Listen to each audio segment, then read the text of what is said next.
Let's get it cracking, YouTube. What's good, world? It's your boy Mastermind, man, and this is another weekday drop, man. This is the June part one of the summer's Game Fest. Listen, man, before we begin this show, I want y'all to be sure to follow me everywhere, Master23Mind, Mastermind RGTV on YouTube, and the IG gaming page, Mastermind RGTV, Real Gamer on all platforms. Listen, man, it's going to be a short show. It's going to be a good one. I had to come right in here and jump into it, man. So, we got the Summer Game Fest going on. It's over with by the time you hear this podcast, but we're going to talk about a couple things that we've been kind of looking into, man. Xbox done an amazing job. PlayStation Showcase. Shout out to the homie Q. Y'all seen we was on, we did the live reaction of the PlayStation Showcase event. Dope. Go check that previous podcast out, but I'm going to be talking a little bit about the PlayStation, also with Xbox and Call of Duty also. But this is part one of this episode. I'm gonna come back with the homie Q for part two, and we're gonna be deep diving into the Xbox showcase event. He did a live reaction of Xbox, so we're gonna be deep diving into that. But I had to come in here and drop a part one for y'all, man. So listen. So first of all, rumors that we're getting GoldenEye 007 GoldenEye for Xbox, folks. Now, they announced this at the West End, but it's just rumors and everything floating around the internet. So, we will be getting GoldenEye pretty soon from Xbox. Don't know exactly when or however that's going to work out, but just the mere fact that it's in the air, I'm excited for it. We got the Capcom showcase coming up also. By the time you hear this podcast, it'll probably be premiering right when this podcast is dropping, but we got the Capcom showcase coming up. I'm pretty excited for that because they're going to be showing more Resident Evil 4 and probably some more of the Street Fighter graphics, because the graphics engine they're using for Street Fighter 6 is something kind of new, so they'll probably be showcasing off that graphics engine, and that's probably the same graphics engine they're going to use for Resident Evil 4, maybe. But pretty excited for Capcom showcase to hear what they got to say and what they got to premiere and pop on our brains, man. I just can't wait, man. But listen, man, not too much about this Xbox show, but I gotta come in and speak about this, man. So listen, me and the homie, we was like, yo, we're trying our best to stay PlayStation diehard fans, but yo, Xbox is making it hard, yo, man, because think about it. You get all these great games. You don't get to own them, of course, but you get all these great games for for the price, for a down put of $1, basically. They obviously give you like a month free or 3 months free for $1, and then after that is basically the ultimate pass is like $14-15 or whatnot. That's basically a Netflix subscription fee. So I'm like, yo, Flight Simulator, I gotta play it, yo. Gotta play it. Amazing graphics. Game look dope. You can fly around places, and it's a game you gotta play, especially if you like to travel. Horizon Motorsports, yo, that game on the Xbox showcase. Oh man, I have to look at that game again in 4K to really see the beauty of it all. But that game, oh man, gorgeous. Gives Gran Turismo a run for its money. And Gran Turismo, let's tie into Gran Turismo, talking about Horizon for a second. Gran Turismo on PlayStation, look, I thought it was going to be the thing of the year. The car game of the year. Oh man, was I wrong about that one. Now, Gran Turismo still look good on PlayStation, but I just thought that I'm always putting games up to this high bar and having high hopes for them, even if they might not even go near that. But the fact that Gran Turismo has, so much pull in the car industry because they got all these older cars and licensed cars through Gran Turismo, you know what I'm saying? I looked at that like, yo, y'all already plugged in with all these dealerships, and this is the type, there's so much opportunity in this day and age in the gaming and the technology space, you know what I'm saying, blockchain and all that. You can tie into a game like Gran Turismo and it'd be perfect, you know what I'm saying? But Gran Turismo dropped the ball on so many things. They're so strict on a lot of things, and I think a car game like this, motorsports, you know what I'm saying, coming out for Xbox, like, yo, it looks. I can't say it looks better, but the graphics is up there with it. It's not so strict. You know what I'm saying? I don't think they'll be using, you know what I'm saying, blockchain technology or anything, but just the mere fact that the opportunity is still there. But for a game like this with Xbox, they give you a little bit more options in the car game. You know what I'm saying? Gran Turismo, you don't have a lot of options, a lot of other game modes to really play. Like Gran Turismo is like super strict. You gotta have driver license and all that. For a game like this, you really just kind of just drive and enjoy driving the game, you know. So it's not an actual driving simulation, but Gran Turismo is a driving simulation. So, you know, definitely two different car games, but I just wish PlayStation would have a car game just like this that's more open and look just as good as Gran Turismo or, you know, Horizon and whatnot. So I'm a little disappointed on PlayStation end because PlayStation need a great car game, man, that's more open. And Xbox got it. They got it. And with that being said, you know, you got all these great games. You got Game Pass pretty much at the tip of your fingertips. When Xbox said they're going to get rid of consoles, this is basically what they was pretty much talking about. Because with the Xbox Game Pass, you don't need a console. All you really need is basically a computer or cloud. You can, you know, play it on your mobile device or play it on your computer. And the good thing is with a lot of computers, if you have an HDMI port, hook it directly up to your television. You know what I'm saying? And two, with the Xbox controller, the thing is you don't have to have like a beefed up gaming computer to run these games. With the Xbox Cloud, it'll basically emulate the computer almost like an emulator or whatnot, you know. So, and it's basically like game streaming. So you don't necessarily need the bulk power for a gaming PC or anything, but to have top tier graphics, of course, PC is gonna be where it's gonna be at. You know what I'm saying? Where you're not streaming it, but it's directly on PC. Of course, this is where the top tier graphics are gonna be at. But yo, this Xbox Game Pass looking like a dude, man. You know, and I think is at first, you know, when it first came out, you know, a lot of people were saying that, you know, it wasn't so great when it first came out. Of course, a lot of things are not really, you know, great when it first dropped, but you know, got to give it some time. So now is Xbox time. Obviously, it's doing something good because developers are still, you know, showcasing their games for Game Pass. We're getting a lot of day ones on Game Pass, and I think what's making Game Pass do so great is the mere fact that we're not just getting no indie games. We're not just getting low roster games. We're getting like day one triple title games on day one. Halo, for exact, you know what I'm saying? So those are like the top three games I want to play: Halo, Horizon,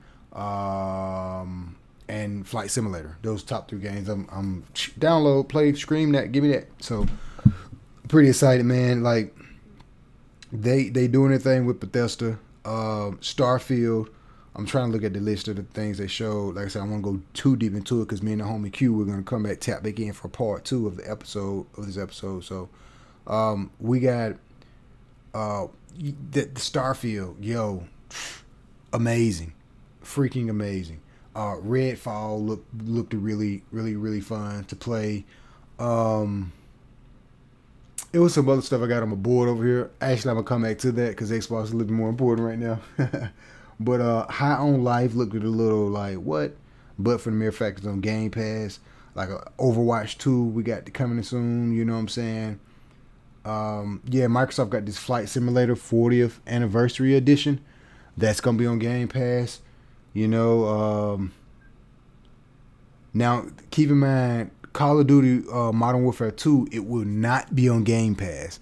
So let's just dive into it for a quick second. So you got other games. I think they're not going to put that one on Game Pass because PlayStation is doing something exclusive. Like, I think they get the DLC packs or something first with PlayStation. But the next Call of Duty, oh boy, you best believe 2024 Call of Duty, because they're going to take a break. The 2024 Call of Duty, that's going to be the one that's going to be on Game Pass. Best believe that, because, you know, they cut the deal with Activision or whatever, but they still got to operate off the normal contract years before. So that's not going to really take place until probably 2023, 2024 or whatnot. You got man, you got Fallout got something new dropping, and of course it's on Game Pass. The Gotham Knights that's on Xbox, but it's not on Game Pass or whatnot. So I'm looking at Halo Infinite Season 3 on Game Pass. The Arc 2 on Game Pass, like that's dope. You know, let me see what else I seen on here that was pretty dope. Starfield, like yo, Redfall, those two games are going to be on Game Pass. The Diablo 4, I thought it was going to be on Game Pass, but it's actually going to be available for PlayStation, and it's going to be crossplay. Also, they're talking about like cross data or something like that. I forgot what you call it at the moment. Xbox did a pretty good job, man. They did a pretty good job. They got so many games. League of Legends is going to be on Xbox Game Pass. They got so many games dropping, and with this event that they showed, you know, they pretty much showed you for the next 12 months of what you get to play and what's coming up next. And for the mere fact that we're getting so many games on Xbox, even Minecraft got something new coming. You know, we're getting so many Xbox games. And you got to think about it. These guys, they got all these studios. You best believe they better be dropping all these games. And they can't drop them back to back because they're going to be competing with themselves. But they got a list of just catalogs of games that they're going to be just dropping. You know what I'm saying? So that's good to see. And it's healthy competition for the gaming industry, man. We didn't see anything from Nintendo from Summer Game Fest. I'm pretty sure that, you know, people that actually went to Summer Game Fest probably got a little bit more information than us, you know, screamers back home or whatnot. But you know, I want to see more from Nintendo because I see Xbox dropping all these classics. They got so many games in the making, so many games in the work, and not to mention, yo, they bringing Hideo Kojima along. Part 2, y'all. Y'all gotta stay tuned for part 2, man. When I get the homie Q in here, man, because yo, if they get a game that's better than Death Stranded, and Hideo Kojima was like, yo, you know, this is a game that I always wanted to make, and you know, it sounds like it may be an exclusive, folks. If Hideo Kojima drop a game better than Death Stranded on Xbox and it's an exclusive, yo, you best believe I'm signing up for a Game Pass. I'm probably gonna do it anyway. Honestly, I was at the checkout. I got the Xbox Game Pass in my cart right now as I speak, folks. I'm telling you, I'm about to switch over to Xbox, man. But hopefully, I don't think it's gonna be exclusive. I think it'll be exclusive for like 1 year and then come over to PC or PlayStation, something like that. So you know, it's exciting to see, man. But I think they kind of cut the rumors of Hideo Kojima being exclusive only for PlayStation now, so that kind of kills those rumors or whatnot. Keep your eyes open for Overwatch 2 Overwatch 2 PvP will be free to play when the game launches on October the 4th.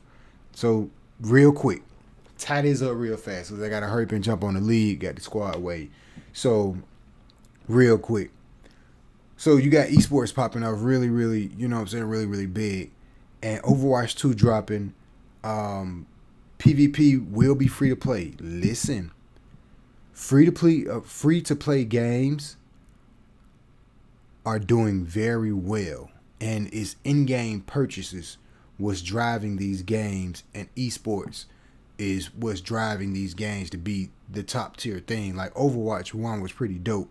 And, you know, obviously that was doing a lot of league esports stuff. So Overwatch 2 dropping in by it being free to play, another opportunity to where if once the gaming industry switch over to these in-game purchases being content from us, the gamers, being able to sell these in-game purchases like NFTs or whatnot, pay to play, you know, that's going to be tied into that market of gaming. And when gaming make that complete switch, not just from the PC, but to the console, a tidal wave of greatness of gaming and gamers is going to come just flooding the market. Because once that happened and for the mere fact it's tied into esports. You know what I'm saying? That's gonna be dope. And the more free to play games you can make, and to create an in-game ecosystem that we can utilize, you know what I'm saying, and the game still is free. Oh man. Oh man, it's gonna be dope. It makes you think like, how does the developers and all these other guys get paid? That's talks for another podcast. You know what I'm saying? Because that's a rabbit hole and a deep dive breakdown of different things. But I say all this to say that free to play games will continue to be the number one thing. Look at what Fortnite did. Look at what Rogue Company, free to play. Look at Apex Legend, free to play. You got Overwatch 2 now, free to play. You got Warzone, Call of Duty, but a branch off, like spin-off, open world Call of Duty tied to like Fortnite. So you see the free to play games has already been the run and the go-to of doing. But, you know what I'm saying, once it hit that line to where we get into the in-game purchases with these games and play to earn, oh baby, it's going to be big. You hear me?